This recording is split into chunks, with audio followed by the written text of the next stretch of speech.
नमस्कार। आज देश की तमाम फटाफट खबरों में आपका स्वागत है। आप न्यूज़ के चैनल सच्चाई के लिए देखो। न्यूज़ के चैनल आपके बच्चों की बेरोजगारी को दूर करने की समस्याओं के बारे में देखो। न्यूज़ के चैनल बढ़ती हुई महंगाई के बारे में देखो। तो बढ़ते हैं खबरों की ओर। नागालैंड के मोन जिले के ओटिंग गांव में मातम पसरा है। लोगों के चेहरे पर दुख और गुस्सा साफ देखा जा सकता है।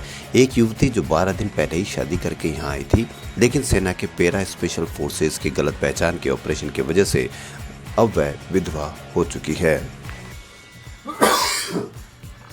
इस गांव में बुजुर्गों के भी आंसू नहीं थम रहे हैं। कईयों ने बुढ़ापे का सहारा खो दिया है। एक माँ जिसे उम्मीद थी कि वह बुढ़ापे में बेटे के कंधों पर हाथ रखकर चल सकेगी, आज रो रही है। दूसरी ओर एक पिता जो कैंसर से जूझ रहे हैं, अब हताश, निराश, परेशान है। शनिवार को तब चंद लम्हों में लोगों की खुशियां मातम में बदल गई जब सेना के गलत ऑपरेशन में 12 ग्रामीणों की मौत हो गई।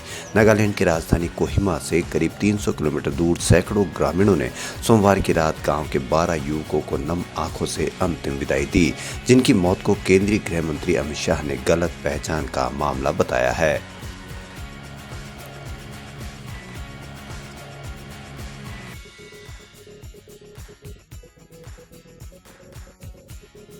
भारत एक गरीब और काफ़ी असमानता वाले देशों की सूची में शामिल हो गया है, जहां वर्ष 2021 में 1% आबादी के पास राष्ट्रीय आय का 22% हिस्सा है, जबकि निचले तबके के पास 13% है। एक रिपोर्ट में यह कहा गया है कि विश्व असमानता रिपोर्ट 2022 शीर्षक वाली रिपोर्ट के लेखक लुकास चांसल है, जो कि वर्ल्ड इनक्यूबिलिटी लैब के सह निर्देशक है। इस रिपोर्ट को तैयार करने में फ्रांस के अर्थशास्त्री थॉमस पिकेटी समेत कई विशेषज्ञों ने सहयोग दिया है। रिपोर्ट में कहा गया है कि भारत अब दुनिया के सर्वाधिक असमानता वाले देशों की सूची में शामिल हो गया है। रिपोर्ट में कहा गया है कि भारत की वयस्क आबादी की औसत राष्ट्रीय आय 2,40,200 रुपये है, जबकि निचले तबके की आबादी, जो कि 50% है, की आय 53,610 रुपये है, यानी कि 4,000 से कुछ अधिक है। और शीर्ष 10% आबादी की आय इससे करीब 20 गुना यानी 11,66,520 रुपये अधिक है।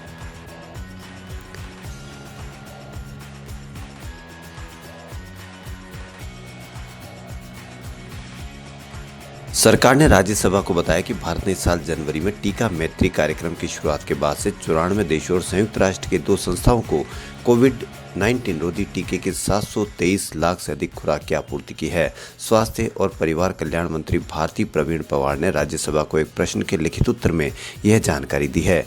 उन्होंने बताया कि कोविड महामारी की शुरुआत से भारत ने 150 से अधिक देशों को कोविड-19 संबंधी चिकित्सा और अन्य सहायता की आपूर्ति की है। उन्होंने बताया कि जनवरी 2021 में टीका मैत्री कार्यक्रम की शुरुआत के बाद से भारत ने 29 नवंबर 2021 तक अनुदान, वाणिज्यिक निर्यात या कोवैक्स के माध्यम से 94 देशों और संयुक्त राष्ट्र की 2 संस्थाओं को कोविड-19 रोधी टीके की 723.435 लाख खुराक की आपूर्ति की है। समाजवादी पार्टी की लाल टोपी को लेकर मंगलवार को उत्तर प्रदेश की सियासत गर्म हो गई। प्रधानमंत्री नरेंद्र मोदी ने सपा पर करारा हमला करते हुए लाल टोपी वालों को उत्तर प्रदेश के लिए खतरे की घंटी बताया था। वहीं सपा अध्यक्ष अखिलेश यादव ने पलटवार करते हुए कहा कि यही लाल टोपी भाजपा को सत्ता से बाहर का रास्ता दिखाएगी। प्रधानमंत्री ने गोरखपुर में एम्स, उर्वरक कारखाने और ICMR के क्षेत्रीय केंद्र का लोकार्पण करने के बाद अपने संबोधन में सपा पर जोरदार हमला बोला। पीएम मोदी ने कहा कि लाल टोपी वालों को सत्ता चाहिए, घोटाले के लिए अपनी तिजोरी भरने के लिए, अवैध कब्जों के लिए माफियाओं को खुली छूट देने के लिए।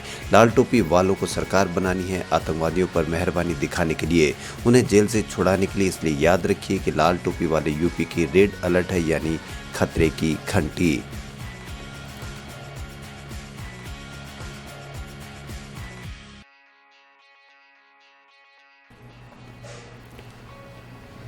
देश में इस समय टमाटर की कीमतें आसमान छू रही है और राष्ट्रीय राजधानी दिल्ली में टमाटर के दाम 100 रुपये के करीब पहुंच गए हैं। इसके साथ ही देश के कई अन्य राज्यों में टमाटर की कीमतों में भी उछाल जारी है और टमाटर के भाव लोगों को रुला रहे हैं। 60 से 80 रुपये प्रति किलो पहुंचने के बाद टमाटर आम आदमी की थाली से गायब हो गया है।